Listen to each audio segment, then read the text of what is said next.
Hi mayam, ay channel ko na taram nokjari loina na khurumjari. Ado ay ngasi se ay se sajibu ka cherau baga yauraga aduga hangain taramane ba manipur se. Kasada hanba se ado jumda aidi tataba yadre matham khara leina dana jumda chataba yadre aduna bazar amta thohige Ema Keithel bautang aidi migi pot tapai aba kay khara lobiro wan adusu lawraage aduga aigisu kari kari no yengba yaba khara yengake do chatlusi myam Ema Keithel da fai akhoi hoji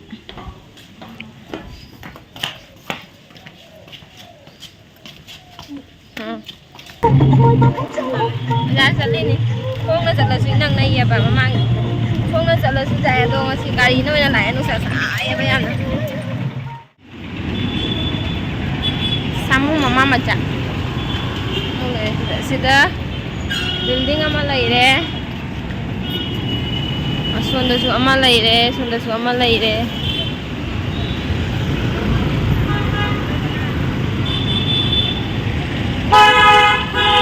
ina thong makada isari sa padana sa so sara sune matam je laitaba sigadi khara nganna dum laaba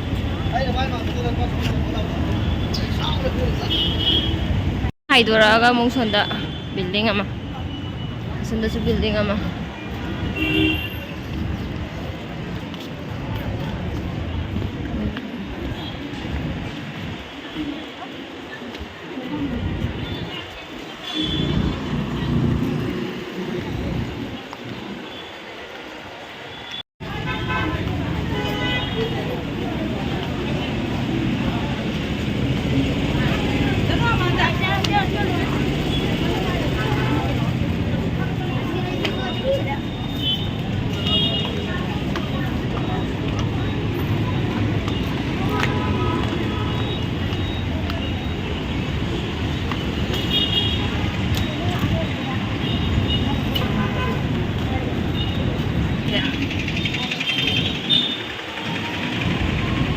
buông ta lại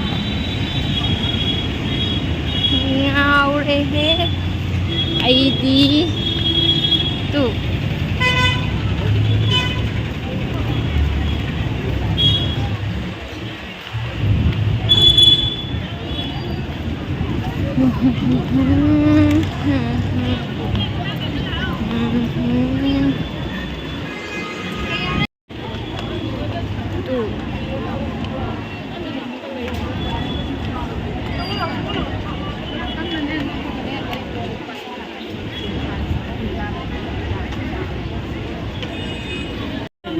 này bị người ta đi sida na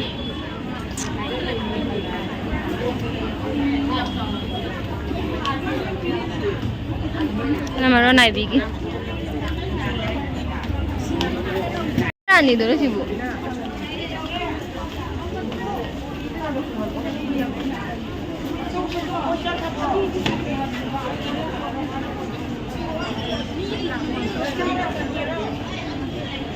nama tiang ata print rani duni ne si jena jena murani ki side oi mare rani ga dayad rani ki side na to mare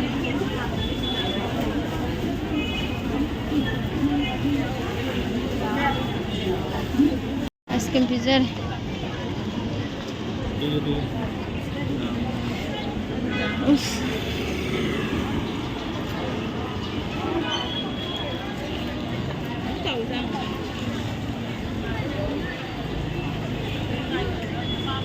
tin khale hojikta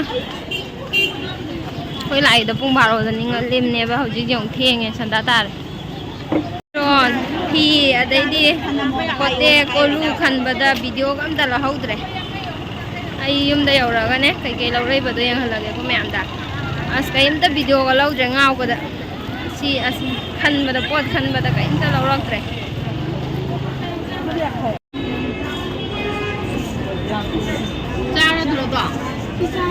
Dani ya. Dani.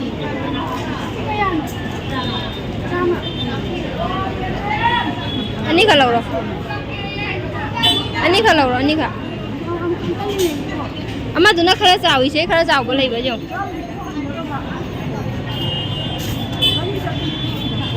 Ai na su.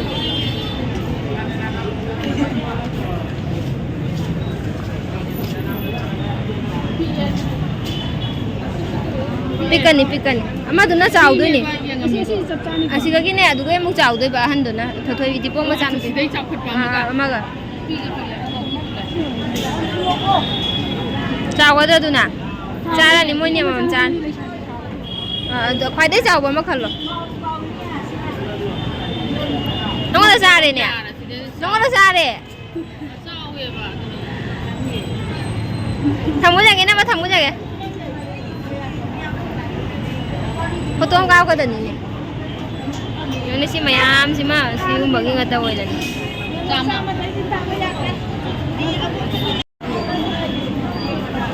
ông không gặp mà được xí cái ông không mayam mà rồi lấy gì vậy? Cái là xí mà tăng cái nào mà nát rồi, xí mà tăng cái nào mà nát rồi, đây đi.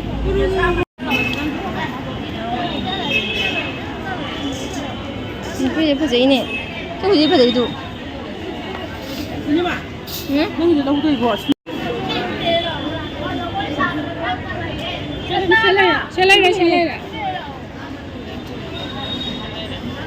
Chanu pizza ko sa bagi. Angang gini.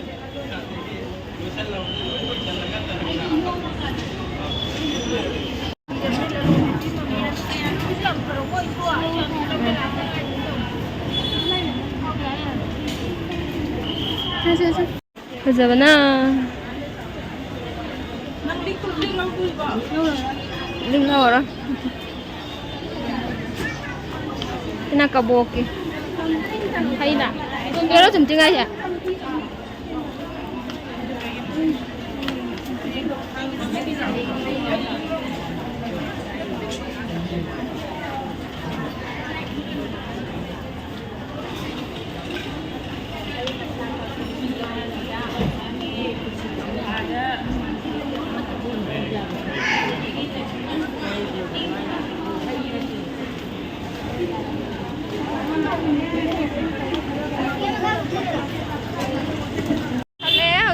gari tongaga da lai po che mayam nei chanu pi jagoi sa ba gi lorein hayang april gi cheirau chingda khoi bon trapu da ne ka sa da jagoi sa halu ge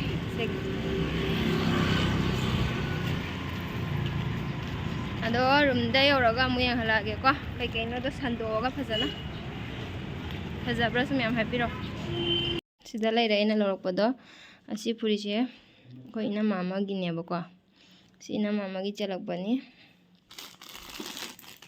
asi furi chisu ina mama gi ni ai si asi su ai gem ta yaw de da asi su ina ma du gi ni dum ko asi su ina ma gi asi su ina ma du gi asi namu atopa ina mama gi adai di asi se china aina laure ini dum muchu ya mamme adu khang de phaja dora adai di ina laure se asi da ko ina ma gi ne machanu pi atombi handak ta pokhi bado adugi se khuji ne ba khuji khuta sina ba ko adu sina ichanu pi gi si da kolu khara leire akok pi yamna yang na kokpi do na te ba si je kolu oina lik dai di mana li dai mana design lei ne ba se dai design khara maga dai si ga khuji leire khuji dai sina khwangnap ne mokho dai makhuta gi na bado adi chanupi jagoi sa ne na tawre ba do jagoi sa ba da sina bagini adai sina kari ka ugi se kaji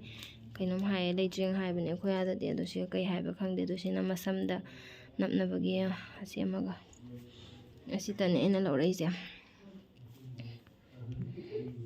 the next day tau ke mem asi amuka chatoi ne bangarang le rakdo mi thungna dre yen ba thungna dre aduna ngasi amuka chalu khige mem ado ngasi din khoi nama gi subscriber agi channel so dum yang ba nama gi subscriber khoi gi ma ma khang asi di phangna si ai na phang tawri phangna ne na tawri nahan day fangnare nahan fangnare phone number gadi lawdana dum wari sanare ba han ba fangnaba numito duga phone number la hore duga wari dum sanaye ba ima duga ngasi di bazar tholaga ne duga hayeng hallani hai duga masi unasi aya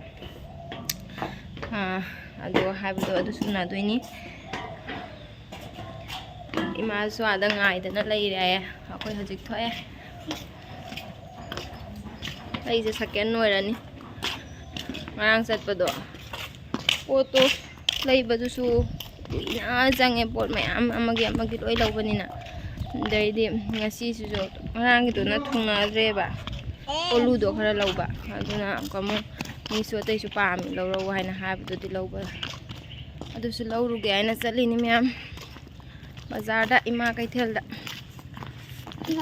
ima masu phangani ngasi di akhoi na magi subscriber ai gi so dum yenge ai na magi so dum yenge ado yam nungsi ma do adu phangaruni ado phangnaraga su punna chatmina doini ma su bazar se na punna dum pot leibudo yawminar se na hayaba ado phangnaraga kamai to dum yang halake me ma do sai da di lei ai na hai rei si ai sida phangna se na hai na gi ban ada lei rei mas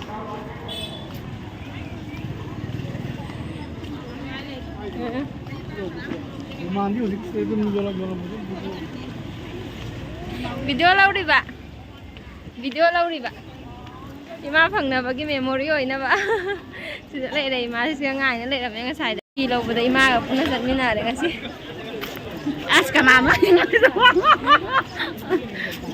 noi na ma utlo ima yawi YouTube ta thang lo ni ai su ma ka bagi hai lei macha sigumba se macha mana puraga tuina na chalin tek loba la phi loraga mo ko tek loba ya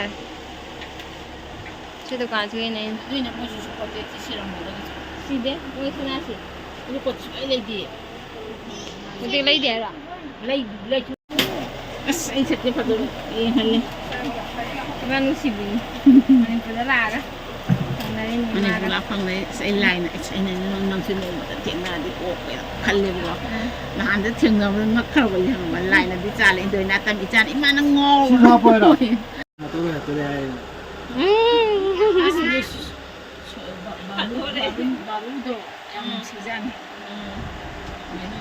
mo na wo pha da pore na han ngai gi di atopa phama da chatli ba khoi building duga hasina mo atopa phama da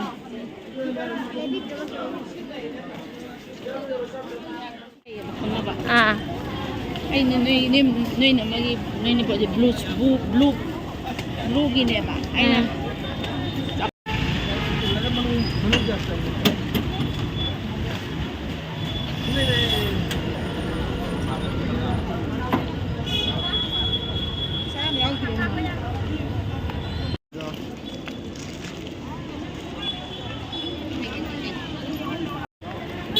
ngasi ina nei khai rai ngasai tui rai na ma ro na bazar chalai se ado hajik ta halli mam jale ngama da ani dei da ani makhai ahum da gini bazar ko ni se mai cha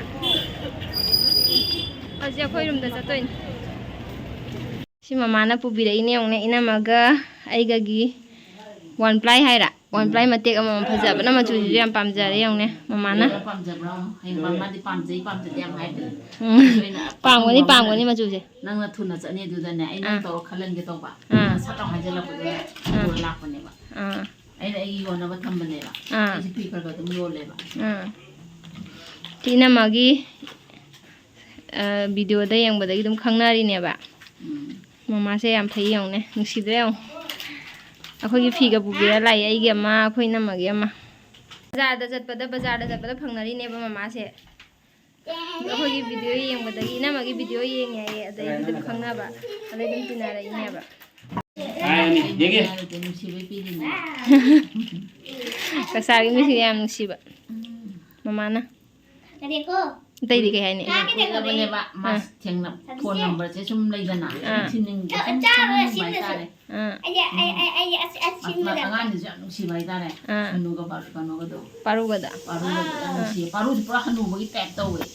Jam gian ta na. Au sunu Ama na pang bani. sunu wa thwa ngang de. Paru na do hanu ba tha dai de ba.